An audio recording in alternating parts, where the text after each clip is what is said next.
Hello friends, welcome back to English with Asha ma'am. आज आपके लिए मैं एक स्टोरी लेकर आई हूँ, पावर ऑफ सेल्फ बिलीफ। तो इस स्टोरी को हम पढ़ेंगे वर्ड टू वर्ड, आपके लिए इंग्लिश टू हिंदी ट्रांसलेट भी करूँगी। अच्छी वोकेबलरी है, इससे आपकी वोकेबलरी भी एनरिच हो जाएगी और सेंटेंस स्ट्रक्चर जो भी बीच में आएंगे उनको साथ में समझाऊंगी। तो आइए शुरू करते हैं। पावर मीन्स ताकत या शक्ति, ऑफ की, सेल्फ बिलीफ का मतलब होता है सेल्फ मीन्स खुद पर या खुद का, आत्म, बिलीफ होता है विश्वास।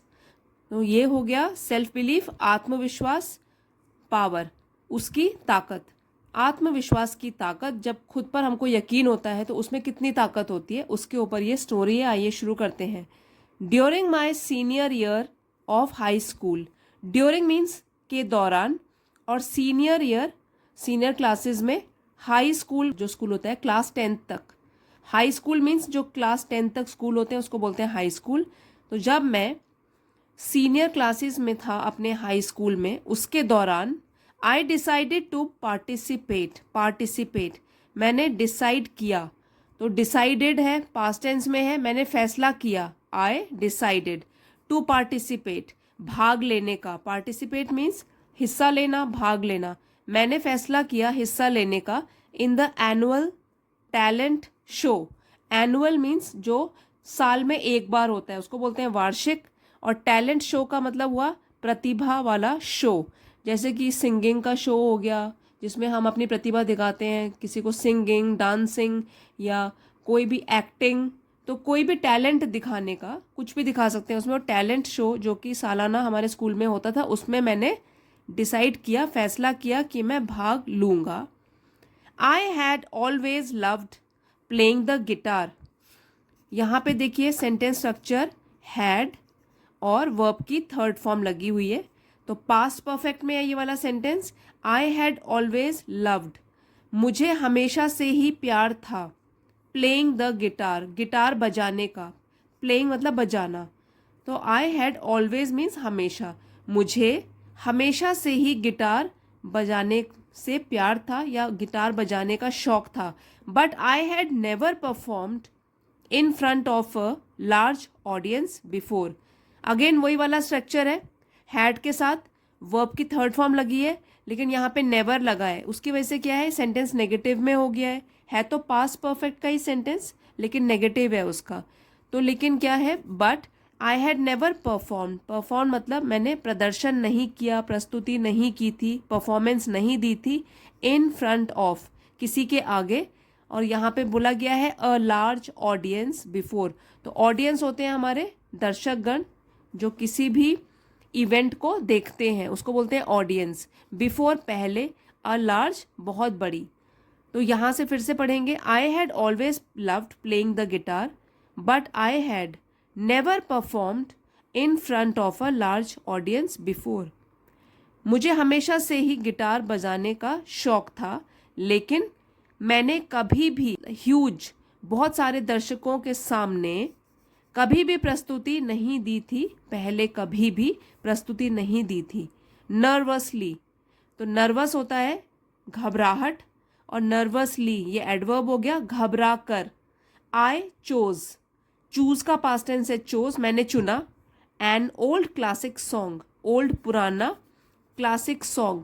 तो यहाँ पे क्लासिक हो गया कि जो काफ़ी फेमस हुआ करता था अपने टाइम का। पुराना, ओल्ड है ना, तो पुराना। क्लासिक मीन्स हाई क्वालिटी का या फेमस सॉन्ग, गाना चुना मैंने, चुना। And practised tirelessly for weeks, और मैंने प्रयास किया, अभ्यास किया उसका। प्रैक्टिस्ड पास्ट टेंस में है, मैंने उसका अभ्यास किया टायरलेसली।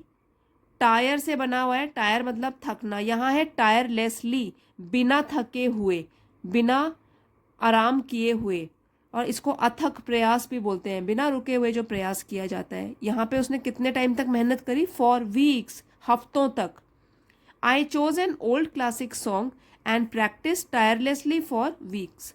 मैंने एक पुराना फेमस गाना, प्रसिद्ध गाना चुना और बिना थके हुए हफ्तों तक उसके ऊपर मेहनत करी, प्रयास किया, अभ्यास किया, कोशिश करी।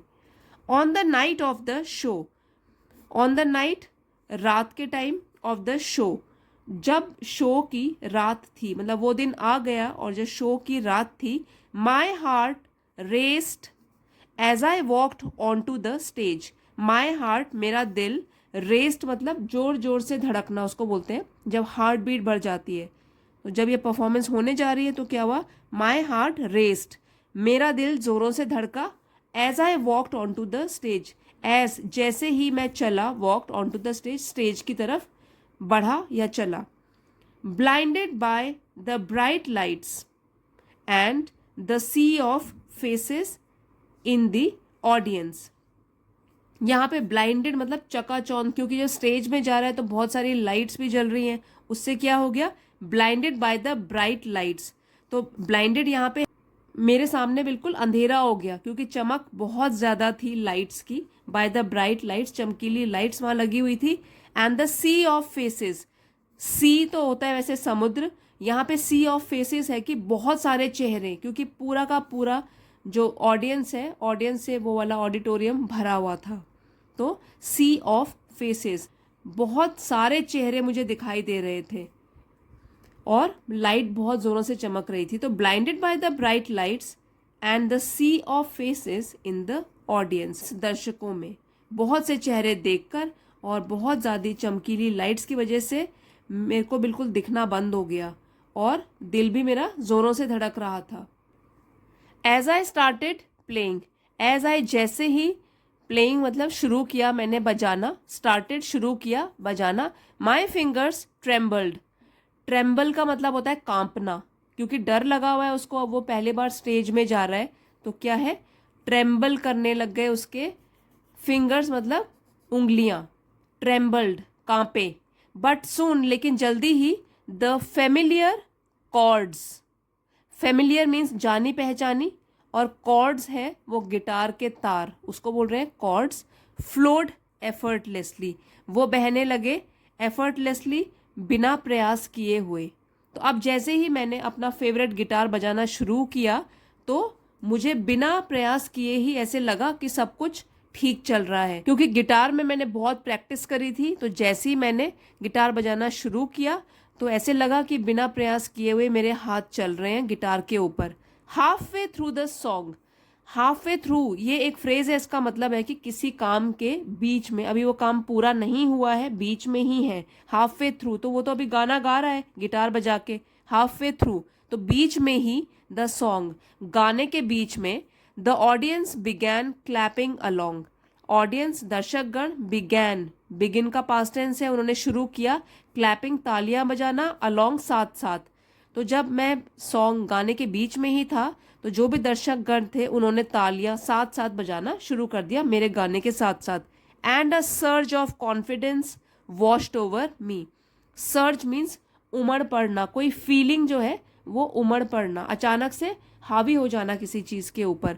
सर्ज मतलब उमड़ के आ गई, और क्या है यहाँ पे, कॉन्फिडेंस, आत्मविश्वास। तो जैसे ही लोगों ने अप्रिशिएट किया, लोगों को अच्छा लगा, उन्होंने तालियां बजाना शुरू किया, तो उसका आत्मविश्वास जो है वो उमड़ पड़ा, बहुत कॉन्फिडेंस आ गया उसके ऊपर।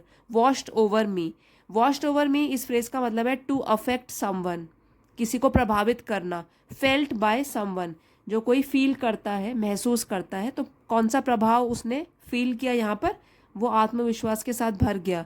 By the time I finished, और जब मैं फिनिश करने से पहले, गाना फिनिश करता, the applause was deafening, deafening, applause भी तालियों को ही बोलते हैं, क्लैपिंग भी और अपलॉज, तालियां जो थी वो हो गई बिल्कुल डेफनिंग। डेफ जो वर्ड है उसका मतलब होता है बहरा, जिसको कि सुनाई नहीं देता है। यहाँ पे लेकिन डेफनिंग का मतलब है कि तालियां इतनी जोर से बजने लग गई कि बहुत बहरा करने वाला शोर हो गया तालियों का, बहुत जोर से पूरा हॉल गूंज उठा। तो इसके लिए हमने कैसे यूज किया, by the time I finished, जब तक मैं ये गाना फिनिश करता, द अपलॉज वॉज डेफनिंग, तालियां जो थी वो गड़गड़ाहट से बजने लगी, बहुत जोरों से बजने लगी। I felt N overwhelming, overwhelming sense of accomplishment, accomplishment, I felt, feel का पास्ट टेंस हो गया, फेल्ट मैंने महसूस किया, एंड ओवरवेलमिंग, ओवरवेलमिंग है कि जब भी कोई भी इमोशन हमारे ऊपर हावी हो जाता है अचानक से, ठीक है, तो उसको बोलते हैं ओवरवेलमिंग। मतलब जब लोगों ने इतना प्यार दिखाया मेरी तरफ, मेरे गाने की तरफ, तो मुझे महसूस हुआ सेंस ऑफ अकम्पलिशमेंट, जैसे कि मैंने कोई चीज़ पा ली है, कोई मिशन पूरा कर लिया है। तो अकम्पलिश मतलब पूरा हो जाना। तो एक सेंस, ऐसा एहसास आया और वो मेरे ऊपर हावी हो गया। एंड जॉय, और खुशी का भी। तो दो चीज़ों का, एक तो खुशी का ठिकाना नहीं रहा, और एक हुआ कि मैंने कम से कम अपने डर के आगे बढ़कर और कुछ पाया, कॉन्फिडेंस पाया। That night I realised the power of, that night, उस रात, आई रियलाइज, मुझे समझ में आया, रियलाइज का पास्ट टेंस हो गया, रियलाइज मुझे समझ में आया या मैंने समझा, the power of stepping out of my comfort zone. Power शक्ति या ताकत, स्टेपिंग आउट ऑफ बाहर कदम रखना, स्टेपिंग आउट ऑफ ये फ्रेज है, बाहर कदम रखना, किस चीज के बाहर, माई कंफर्ट जोन। अब कंफर्ट जोन एक अच्छा वर्ड है, इसका मतलब होता है कि एक सुरक्षित क्षेत्र। हम सभी लोगों का एक कंफर्ट जोन होता है जहाँ पे हम आराम से रहते हैं, कोई चिंता नहीं होती और घबराहट नहीं होती। लेकिन अगर कंफर्ट जोन से बाहर निकले तो तब क्या होता है, घबराहट, चिंता, कैसे होगा, आत्मविश्वास की कमी, ये सब चीज़ें होने लग जाती हैं। तो ये कहता है कि जब मैं उस रात को, जब ये परफॉर्मेंस मेरी ख़त्म हो गई, तब मैंने समझा कि क्या ताकत होती है अगर आप अपने सुरक्षित क्षेत्र के बाहर कदम उठाते हो, तो कुछ ऐसा करते हो जिससे कि आप झिझकते हो, डरते हो, अगर आप उसको कर देते हो तो उसमें क्या ताकत होती है, वो मुझे उस रात पता चला।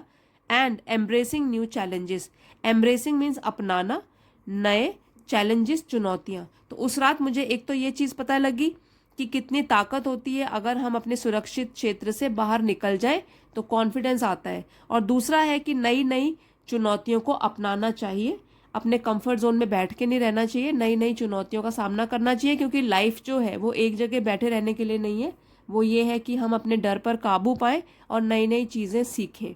इस स्टोरी में फ्रेंड्स ये वाला स्ट्रक्चर आया था पास्ट परफेक्ट का, जो मैंने आपको सेकेंड या थर्ड लाइन में बताया था। तो देखिए पास्ट परफेक्ट की क्या है पहचान, subject plus had plus verb third form, जिसको पास्ट पार्टिसिपल भी कहते हैं। तो पॉजिटिव सेंटेंसेस जो है वो ऐसे ही बनते हैं जैसे मैंने यहाँ पे हमने बनाया, I had always loved playing the guitar. तो ये तो हो गया पॉजिटिव सेंटेंस। अगर हमको इसी का नेगेटिव बनाना है तो नेगेटिव भी आया हुआ है हमारी स्टोरी में, बट आई हैड नेवर, ठीक है। तो हैड ये नेगेटिव सेंटेंस है, हैड नॉट हो सकता है, उसको हैडंट भी बोल सकते हैं कॉन्ट्रैक्टेड फॉर्म में, या हैड नेवर, कोई भी नेगेटिव वर्ड आना चाहिए तो नेगेटिव सेंटेंस हो जाता है। तो हमारे इसमें क्या आया हुआ है, I had never performed in front of large audience. तो ये हमारा नेगेटिव की पहचान होती है, सब्जेक्ट प्लस हैड नॉट या हैडंट या हैड नेवर, कुछ भी आ जाए नेगेटिव वर्ड प्लस वर्ब की थर्ड फॉर्म, तो वो पास्ट परफेक्ट का नेगेटिव हो जाता है। तो आपने सेंटेंस स्ट्रक्चर भी सीखे, टेंसेस सीखे, साथ ही में पार्ट ऑफ स्पीच, अच्छी वोकेबलरी सीखी। सो आई होप फ्रेंड्स आज का वीडियो आपके लिए हेल्पफुल रहा होगा। अच्छा लगा है तो लाइक, शेयर और सब्सक्राइब ज़रूर कीजिएगा। Thank you friends for watching. अगले वीडियो में मिलते हैं।